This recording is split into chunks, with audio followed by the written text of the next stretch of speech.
লজ্জা থাকলে গদি ছাড়, লজ্জা থাকলে গদি ছাড়, 1 2 3 4, লজ্জা থাকলে গদি ছাড়, 1 2 3 4, লজ্জা থাকলে গদি ছাড়, 1 2 3 4, লজ্জা থাকলে গদি ছাড়, 1 2 3 4, লজ্জা থাকলে গদি ছাড়, লজ্জা থাকলে গদি ছাড়।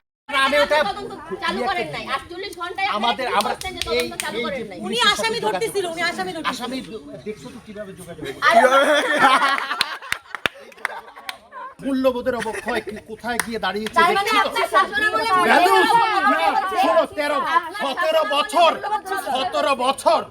17 বছরের মূল্যবোধের অবক্ষয় টানছে।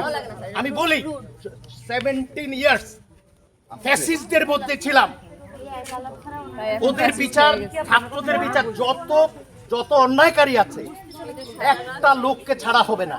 আমি এখানে থাকার জন্য আসি, ইনশাআল্লাহ এটা বিচার করার জন্য, যেটা ন্যায্য সেটা করব, নিয়মের বাইরে একটা পা আমি যাব না। 24 সালে যখন আপনি আন্দোলনকারী ছিলাম ফ্যাসিস্টদের বিরুদ্ধে।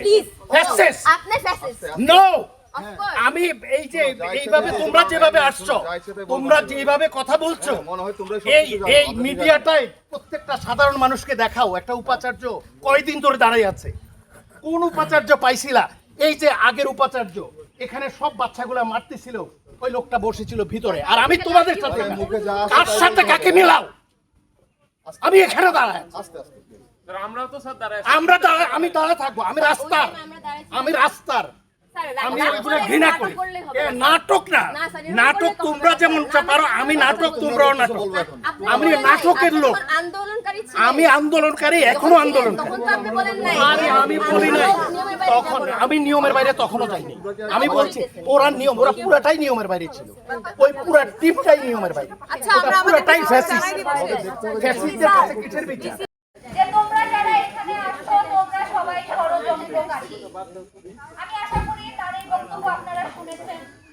সাংবাদিক ভাই বন্ধুরা, আপুরা যারা এখানে ছিলেন, আশা করি আপনাদের কাছে তার ফুটেজ আছে। প্লিজ আপনারা সেটা সদ্ব্যবহার করবেন বলে আশা রাখি।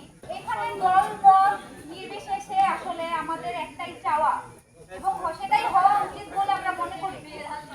এই ক্যাম্পাসে প্রক্টর শুধুমাত্র নারীদের নিরাপত্তা দিতে ব্যর্থ, আপনাদের বোনদের নিরাপত্তা দিতে ব্যর্থ, বিষয়টা কিন্তু তাই না।